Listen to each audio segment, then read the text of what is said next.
Hi, this is Shambhavi. Welcome to my weekly podcast about spirituality, love, death, devotion, and waking up while living in a messy world. The Satsang with Shambhavi podcast is recorded live each week with students of our nonprofit community, Jaya Kula. For more information and to find out about attending a satsang, visit jayakula.org. Thanks for listening. Much love to you, wherever and however you are. I was asked to talk about how to make decisions. How do we know what to do or what not to do? And of course, most of us are trying to make decisions in a very ordinary way and reason things out and feel things out in an ordinary way using our whatever ordinary clarity we have, and often driven by habit patterns. But the more that we practice, the more that we understand that we're living a guided life. There's a biography by Irina Tweedy, who was someone who studied in both Trika and Sufi traditions in the 20th century, and she became a teacher. And there's a book called Chasm of Fire.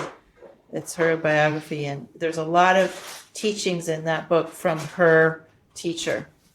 And one of the things he says that always stuck in my mind was that the fruit of spiritual life is to lead a guided life, to be guided by wisdom. This means that eventually, don't try this at home, we are not making any decisions in that normal sense. So we're in the field of wisdom, of which we're a part, so it's continuous with us, and we're feeling what is the right way to go. And there's no explanation for it that would necessarily satisfy someone who was having a different kind of experience.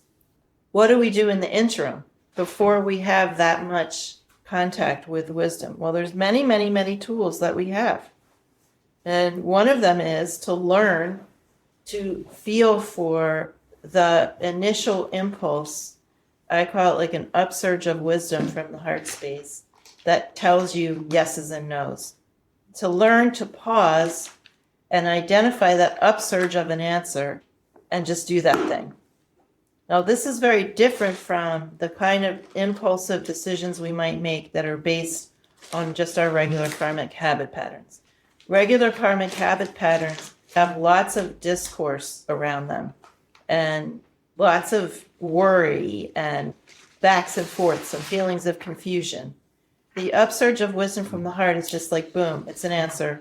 That's it. And because we're afraid to follow that, we don't have confidence in it, we can subject it to lots of other kinds of questioning and doubts that come from a different place. And then we kind of ruin the situation. But we all have that upsurge of wisdom. I mean, it's not anything that anyone is cut off from. It's just we aren't trained to pay attention to it. Even if we pay attention to it, we're not trained to have confidence in it. And we're scared to follow it because we think that our intellectual minds and our emotional minds are what we need to get straight with in order to figure out what to do. And that's not actually the case. So when we gain enough confidence in this reality, in the wisdom of this reality, then we can have more confidence to follow that wisdom and experiment more with it.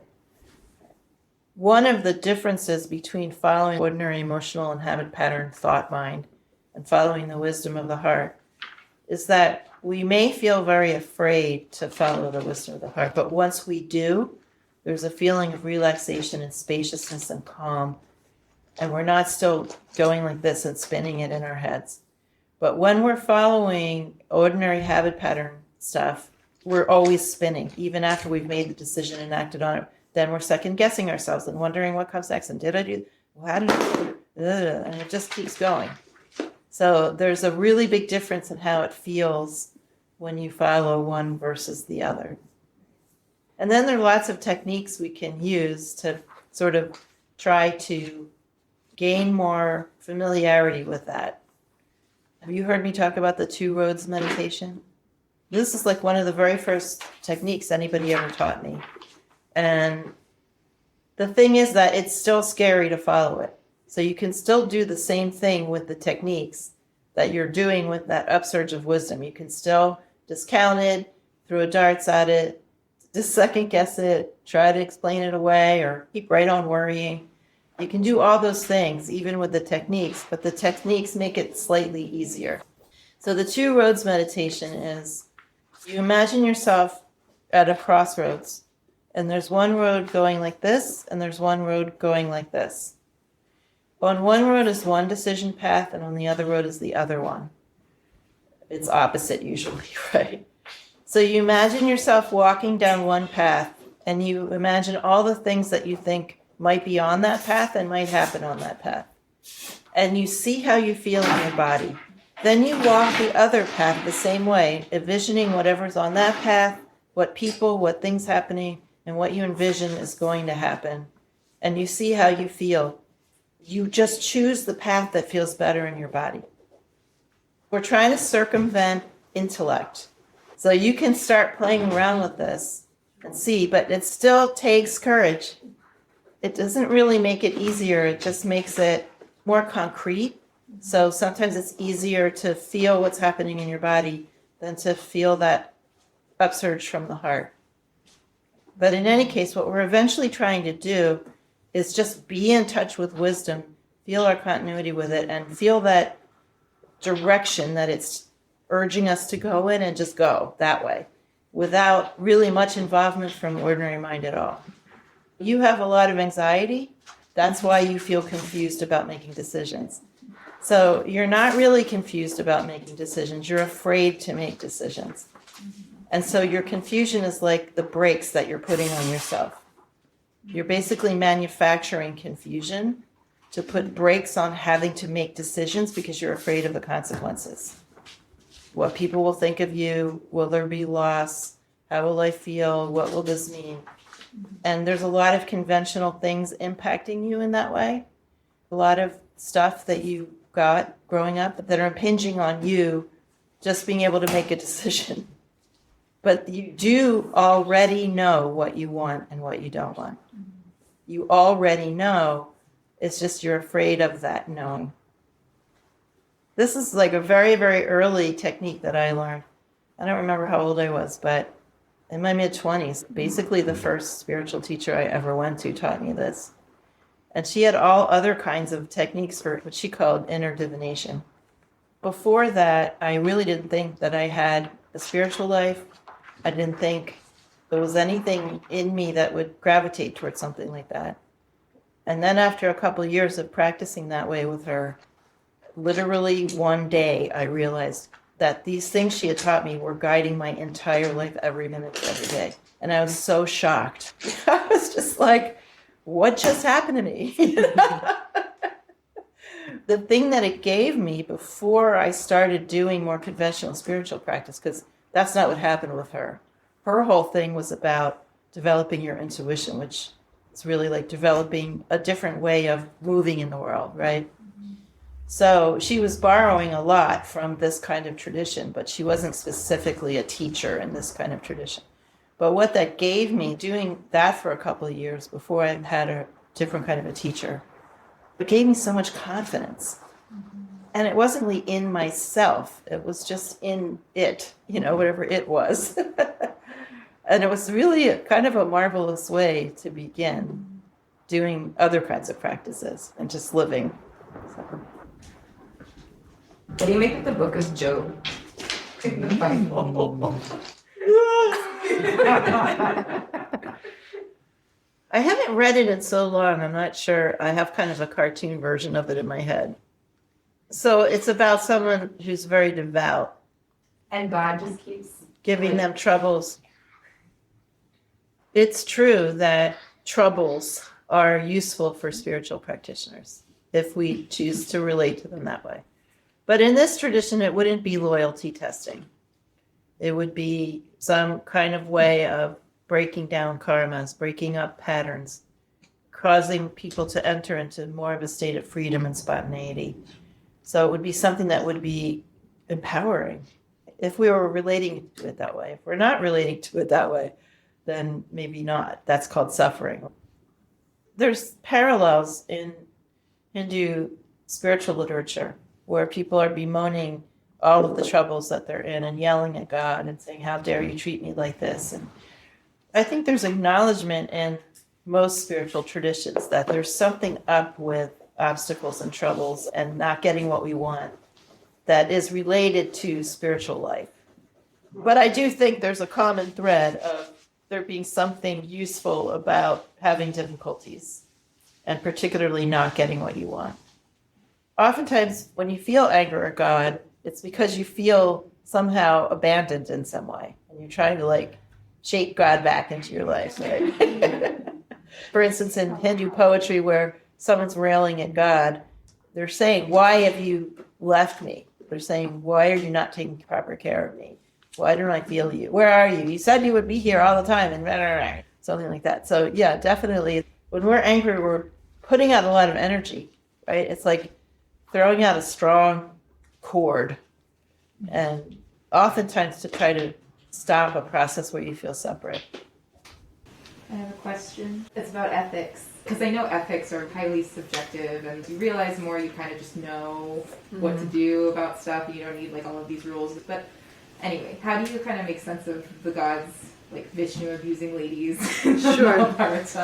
About ethics in general, the view of this tradition is that the base state of reality, or God, is goodness without an opposite. So goodness without badness.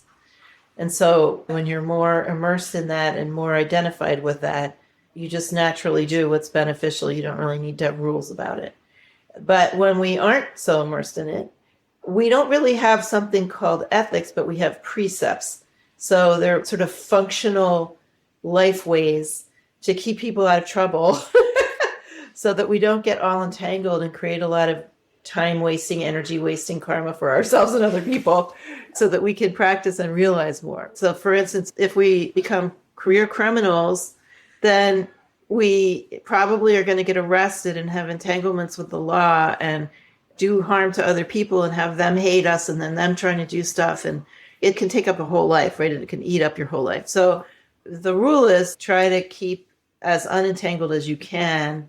And as my Dzogchen teacher would say, just go along with whatever the rules are where you are and try to be more invisible, not be so overtly open to entanglement. In terms of the Mahabharata and the gods, the assumption is that, for instance, the Mahabharata, what are the gods doing? They're trying to arrange a shift in epochs, a shift in what are called yugas. The yugas are long time periods. There are 4 of them, and they're characterized, this is in the Hindu tradition, by how easy or hard it is for people to realize, or how easy or hard it is for people to really perceive what's happening here. So it has to do also with depth of perception. Like if we're in one condition, it's sort of a WYSIWYG world. What we see is what we get. It's just people and animals and some stuff. No gods, no ancestors, nothing unseen, no subtle energy, etc. So that would be a very flat world, right? So the world gets rounder and rounder and rounder as you progress through the yugas. Well, the yugas are cyclical. We're not really getting anywhere. Once we get to the most open, perceptive yuga, we start over again with the shitty one. So that's one theory. Then there's other theories about how the cycle actually works. But what Anandamaima said, I think makes a lot more sense. She said that the yugas are happening all at the same time. And it's really basically your orientation. You could be in one yuga and someone else could be in another yuga. It could also be both. I mean, they could be sort of progressing with most beings sort of having one particular way of relating and then a few sprinkled around who are in some other yuga. I don't know, but it makes sense that since it's about perception and our ability to wake up, that there would be multiple yugas happening at the same time, at least for some people. So the Mahabharata is about a change from the Dwapara Yuga to the Kali Yuga. And the Kali Yuga is the yuga where it's hardest for people to wake up, harder to sense what's going on. Perceptions are more limited. And apparently, according to the Mahabharata, in order to effect this change, there had to be this massive war. Now, that war might be literal. There's some archaeological evidence that a war might have taken place somewhere around that time period in that part of India. It's certainly not for sure. But at the beginning in the Mahabharata, it's explicitly stated that this is a war of dharma, that they're fighting on the field of dharma, Kurukshetra. So the whole story, in a sense, is taking place inside of the characters as they are trying to work through their own karmas, just like we would in our regular lives. So we have to see it as both an entertaining story about an epic battle and a story about how each of us has to address our karmas and be spiritual warriors. So it's both of those things at the same time. The role of the gods is there's Krishna playing the part of the warrior Arjuna's charioteer. And he's also recognized as a guru by many of the characters in the Pandava family.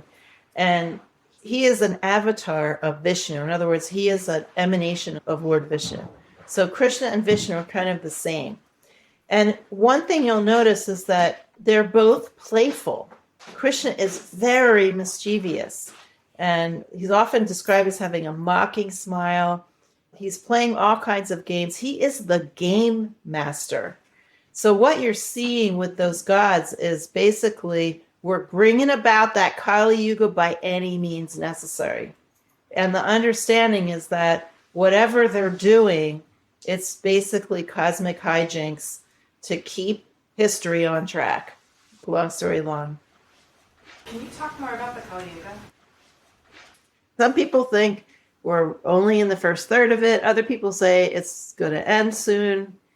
So the Kali Yuga is the time period where a lot of destruction has to happen in order to bring about either the Satya Yuga or the up-moving phase of the Dwapara Yuga, depending on which cycle you subscribe to. But it's definitely a kind of conflagration and phoenix rising from the ashes kind of a story.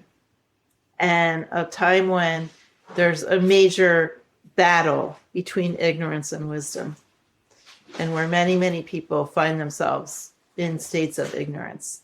Ignorance in this tradition just means having less access to wisdom. Some people say from the Kali Yuga, we go right back to the Satya Yuga. Other people say from the Kali Yuga, we just go back half a step to the Yuga that preceded it. Ma says they're all happening at the same time. Some people say they're this length, the other length. Some people say that we're at the beginning of the Kali Yuga. Some people say it's almost done. Other people say we're already out of it. I don't know. But one other thing to note, if you're reading the Mahabharata or just getting it secondhand, is that even the most difficult characters, the villains, are recognized for whatever wisdom they do have and are celebrated in some way. And this is very, very different from the Abrahamic traditions that are operating on this axis of punishment and reward and good and evil. Very, very, very different. So really notice that.